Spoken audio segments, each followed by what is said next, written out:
What's up, everybody, and welcome to another edition of Trust the Tape with me. What do I do? This button? My name is Jeff. And him, Super Bowl winning scout Bryan Broaddus. Hey, Bri. Hey, Bri. Hey, Jeffrey. How you living? Man, doing well. Trying to catch up on some of these UDFAs that they signed. So looking at a few of those, seeing which one of these guys might have a chance. These are guys that were likely on their draft board. So when the draft ended, they'll go after these guys first is what they'll do. So hopefully they got a couple that can play out of this group. Have a good history of doing stuff like this. I pay attention to how much money people get. Oh. I do a little pocket watching. Span Ford got a lot of money last year. So you're saying somebody else is about to stay on this football team? Yes. Span Ford got like what, $250,000 guaranteed, something like that. 240, 250. Yeah, sure did. We've had a little inflation apparently in the last year because the Syracuse defensive back Alijah Clark, according to my internet, got $259,000. Now around these parts, I like to warn people. We love the draft, and so we're going to probably care about the players more than the average fan. For the most part, day 3 and free agency, if you're banking on finding something, you're being real optimistic. But the dudes who get the money got a pretty good shot at making a roster. So as we go through the free agents, have you taken a look at the guy who got all the money, Syracuse DB Alijah Clark? I did. When you watch Clark play it, and I need to find out exactly where he sat on their board, but I guarantee you they probably had a 5th, 6th round grade on him is what they had. So they didn't get to him, through the draft, but obviously they felt good enough about him to sign him. Yeah, but this guy plays as a true free safety. He did start his career at Rutgers. And when you watch him play, man, I feel like that this guy's a pretty physical guy when it comes to coverage. He's a 4.50 guy. And where he's really, really good is coming downhill in the run game. I mean, he will come and deliver a blow when it comes to playing run defense. There's some violence to his game at, being at 6'1", 188 pounds. But, he physically looks more like a corner than he does a safety. But man, I'll tell you what, he is he's got that kind of that explosiveness and the physicality that you really like from your safeties. And you can see that he's anxious to get in there and make plays. And there's a couple of times where receivers were in front of him, he was able to drive, or the ball went on a vertical route and he was able to get over and knock the ball away.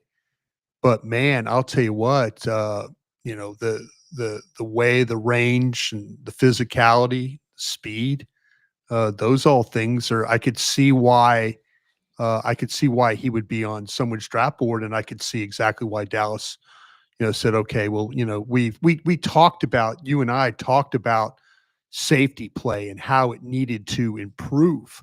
And, was it going to be, like with Bell and Thomas and those guys with a new regime going to get an opportunity over some of the others? And, maybe this kid could come in and show you something in training camp and also get some stuff work done in the preseason. I was driving the bus last year to try to get Wanye Thomas and Marquise Bell on the field. And my bus didn't get out of the station. It didn't go anywhere. They were like, right, but we have Malik Hooker and we have Donovan Wilson. Yeah, that was funny. That it'll be with the new coaching staff that we're talking open competition, not veterans are just going to go play. Oh no, I think this is going to be some open competition. I don't know, Jeff, were you there last year when we had the chance in Oxnard, to meet with Mike Zimmer and them? They really did. No. That was at Rudder Room. I got there the next night. You guys saw me at the Rudder Room. Yeah, we got to he and the coaching staff actually showed up at to on a day off, and we started talking with them, and they were very gracious. Mike and I go way back, so it's pretty easy for me to talk. They really did like Wilson and Hooker a lot, and it was going to be a little bit of a problem. I felt like for Bell and for Thomas to potentially get on the field with how Mike and the staff was talking about these players. So it's supposed to be a meritocracy, Brian. It's supposed to be you show up every day and you earn it every day. Not as always. Yeah. That's the way it's supposed to be. Dak has to outplay Joe Milton. Okay. You want to start? You better be better than Joe out there every day. Yeah. Leading the way with the way that you perform every day. That's what we do. You think we get away with the trusted tape where we half-ass? No, sir. You got to earn it every day. Every day. Have you seen any of the other undrafted free agents? Like I work with the great Joe Hoyt on the DLS Cowboys podcast, and he's going to love Traeshon Holden because he went to Oregon. And so can the Oregon wide receiver play? Yeah, I think the thing that's interesting, let me get to my notes if I could about the Oregon wide receiver, is that when you watch him play, and if I can find out where I put him in my notes here. Sometimes I put these guys in alphabetical order, and sometimes I don't. This time say I a bunch did. of generic words until you find it. No, all good, all good. Him. No, this guy's I don't like to just talk to be talking. I don't think this guy. He initially committed to Alabama, and he was at Alabama for like 3 years before he traveled west to Eugene, Oregon. Oh, before he upgraded. And he didn't really have a great career at Alabama, which, Alabama has been known, but this guy was like a 4-star recruit, and he had his, I look back just at numbers, just curious of what he did. He had like 6 catches, but 4 drops, 1 year at Alabama. He had some rough goes at it, but he is a large guy. He's 6'2", he's 211. He's really good at the digs and the crossers. Those kind of routes. I didn't feel like he had the most natural hands. I thought there were some snaps where you see him fighting the ball, double catching the ball a little bit. I think his size does allow him to run through some of these jams and presses. When you watch, he's not going to beat you with quickness or elusive moves, but his releases are good enough. His route, it just doesn't have any speed or suddenness to him to really separate. Son of a biscuit. So, but with the ball in his hands, makes the play. My guy will get all he can. I mean, he's shown the ability to weave through defenses until they kind of can bring him down. But he's got a feel for how to work along the sidelines, the back of the end zone. Those are things. I saw a couple of contested plays due to his length and his height. But, I kind of feel like, though, that to me, I just didn't see the most natural of hands.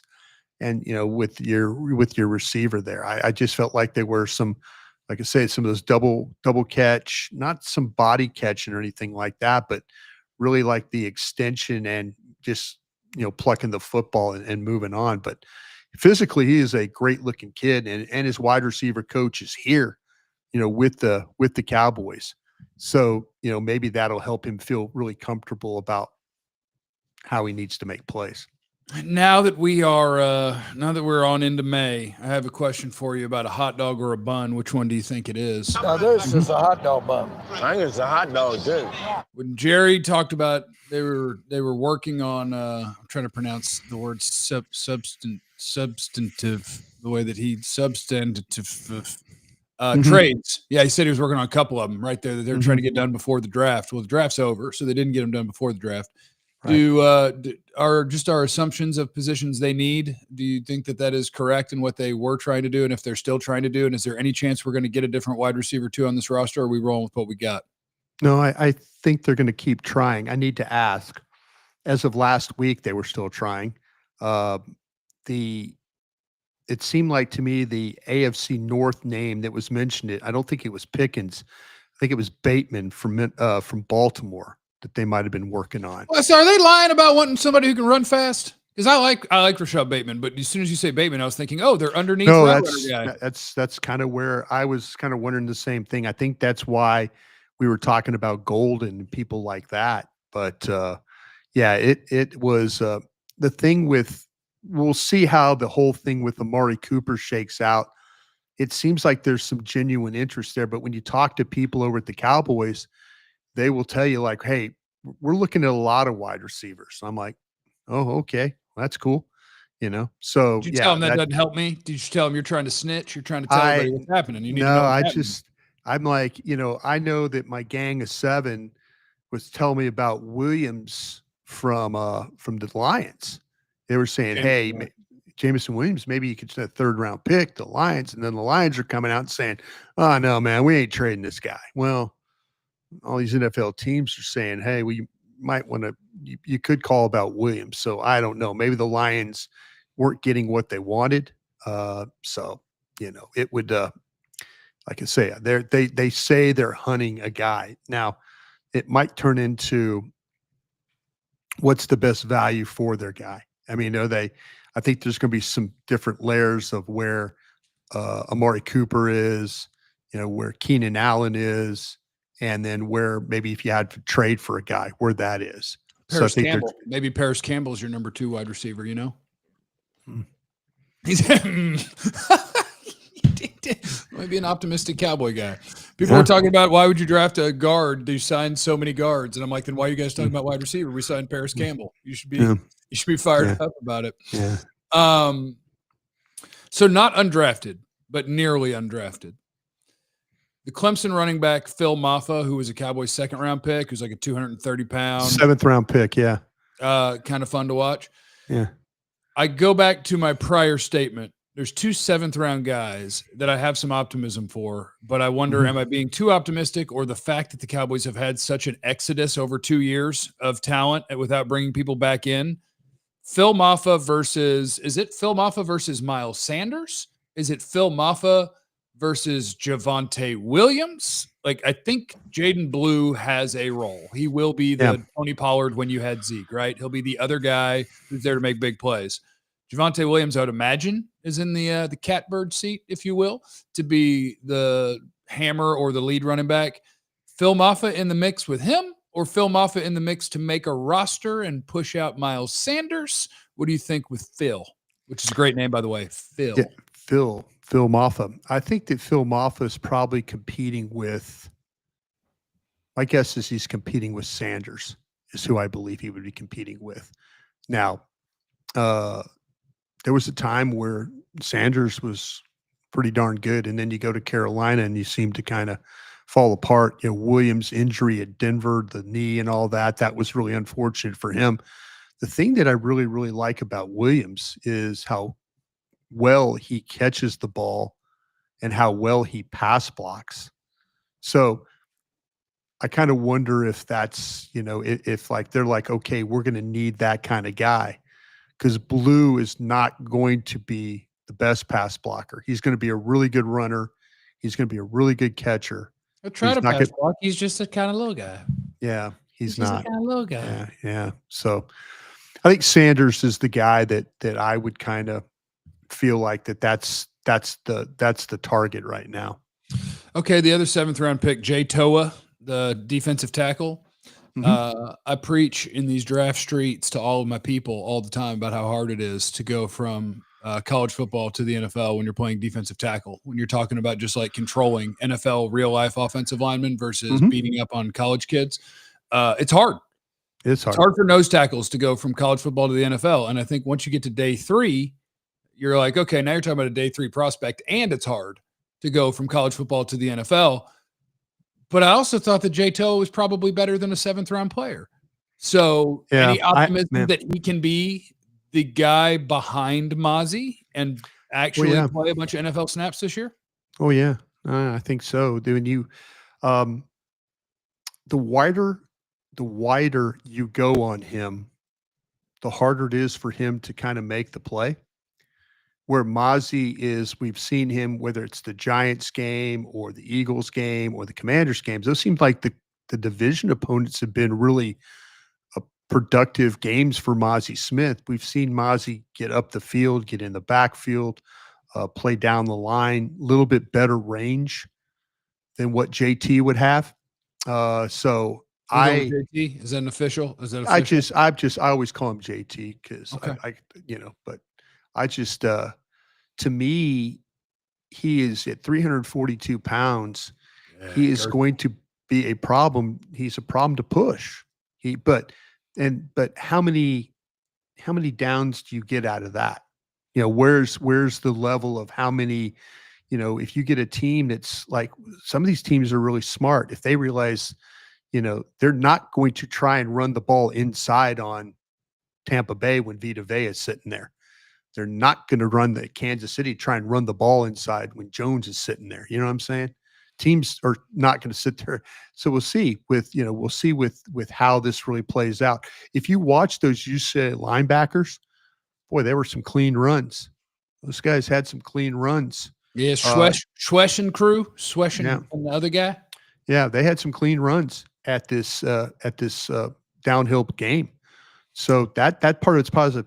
You're not going to get any pass rush from JT. That's okay. That's okay. All I'm looking for a big girthy man. That's all I'm looking for. Well, okay, now this is the question you have to ask yourself.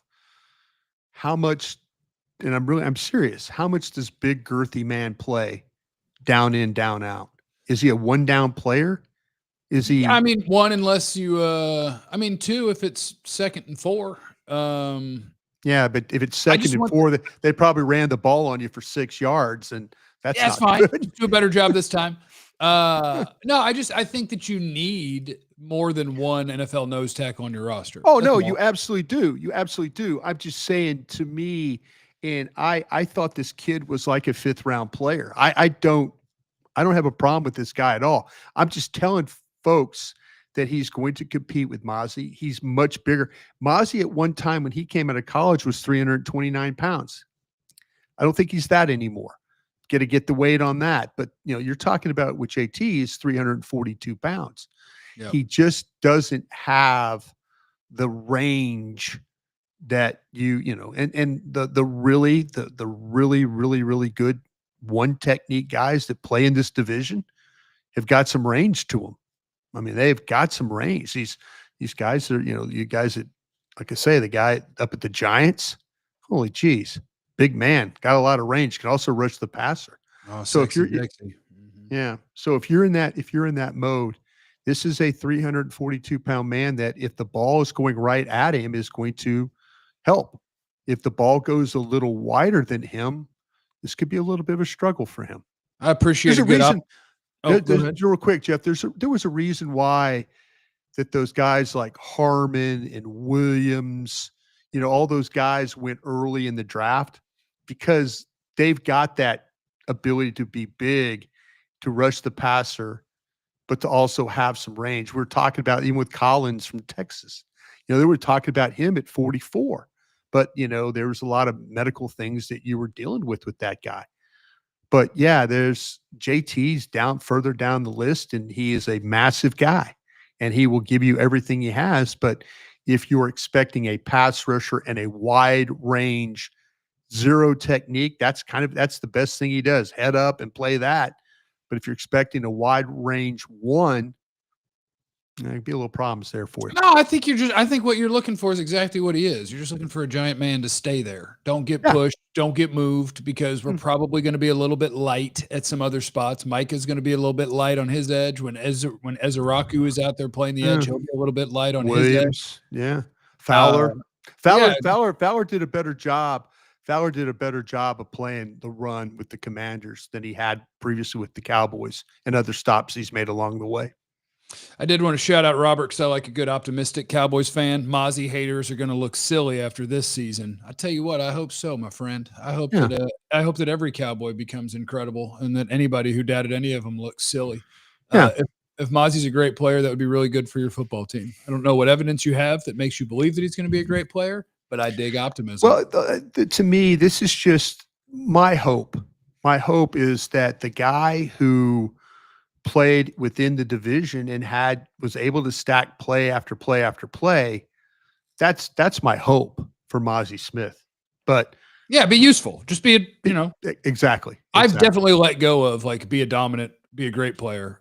From Mazy, I want him to be a serviceable NFL starter. If he becomes that, I go, cool. I let go of the draft expectation a long time ago. Yeah. Savone Revel. What do you know about Savone Revel's timeline? At first he was running straight. Now apparently he's doing more than running straight. Oh.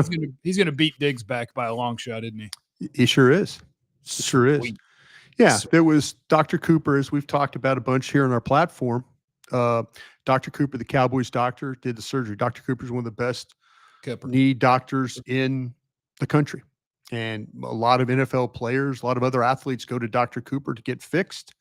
And so now that he is working with Britt Brown on a full-time basis, Britt will push this kid. This kid wants to be coached. He wants to be back. He's anxious to get back on the field.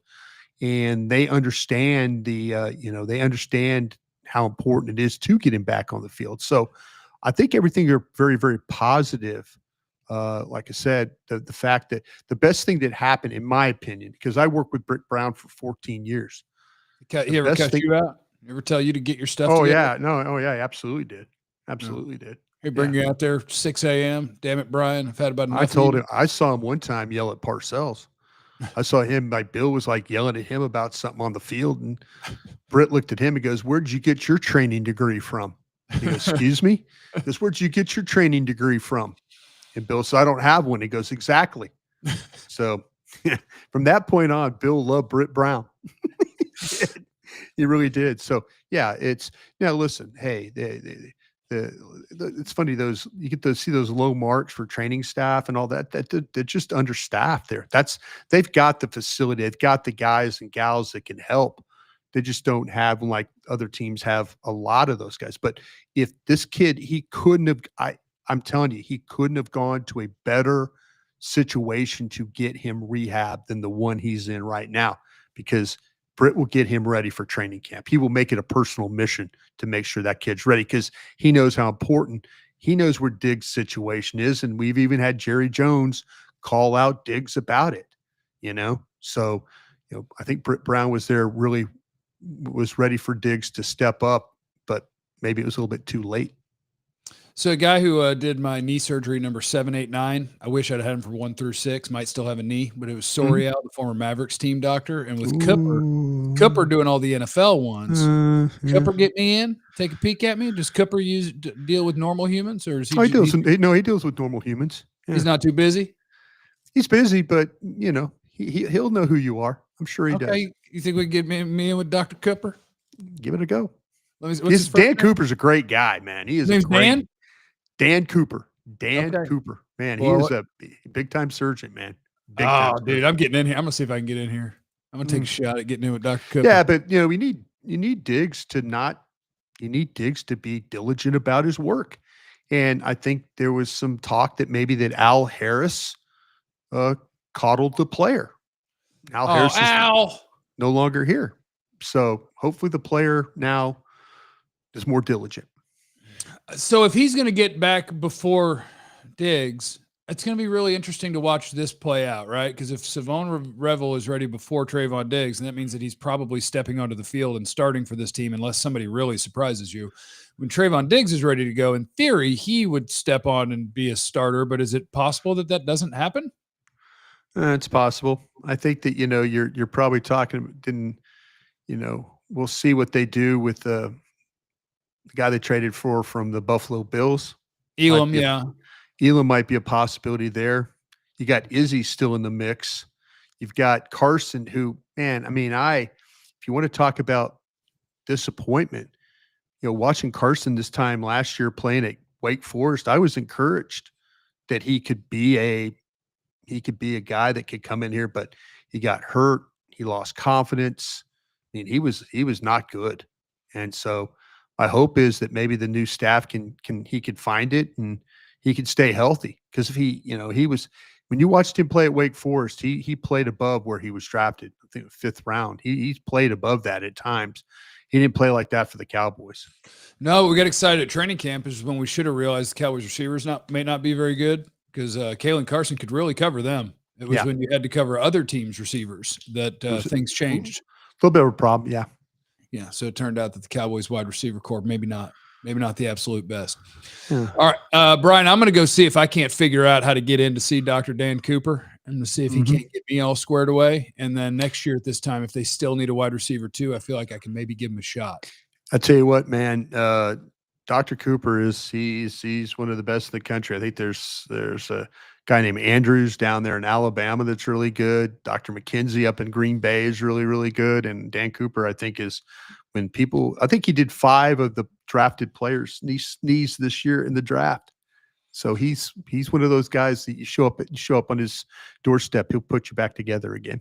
Yeah, I'm going to try my best here. There's no place on the form to say that I am semi-locally famous to make sure I get their attention. So I'm just going to. I think if Dan Cooper sees your name, I think he'll recognize your name. I don't think he'll see my name. I think it'll be some front office people, Yeah. But I'm going to fill out this paperwork anyway. I'm going to see. I've already got a guy, and if he sees this, he's going to be really offended that I'm talking about going to see a different guy. But you can't worry about all that because I'm just trying to see. Hey, would you please tell everybody you're on your program today? Everybody seems to be worried about that in the chat, that you're not on your program today. I'm on the program today. I was under the weather. I was sick. Fortunately, I went to the doctor on day 1 of the sick, and they were like, you probably shouldn't go to work today. You may have the strep. And I took my the Restrepo then, huh? I had the Restrepo, and I took my antibiotics, and I might have taken more than they told me to, but because I wanted to get back to work. And so I said on Friday, I said, I'm coming in, boys. And Jesse Holly told me, the hell you are. You are not getting me sick. You are staying your ass home. And I said, all right, I'll see you Monday. And now I'm ready. Was Diggs under pressure to recruit his brother? I'll tell you a secret, guys, about I didn't want both two Diggs. I didn't want to. I'm just saying. I'm not saying. I'm just saying. I'm not saying. I'm just saying. I agree with you, Jeff. I agree with you. And I think great. I think there's people that do agree with you. Yes. All right, Brian, have a great day. Enjoy. You can hear him on 105.3 The Fan. You can hear him on Mafah. You can hear him on Love the Star. You can hear him on every damn place you could possibly imagine is where you can hear Bryan Broaddus, and maybe with more to come. Who knows? You never know. Oh, yeah. I'll be on the DLS Cowboys podcast a little later on this morning, and we hope that all of you have a blessed afternoon and morning or evening whenever you watch or listen to this, okay? Remember, you have no idea what anybody's going through, so be cool to everybody. We love you. Be easy.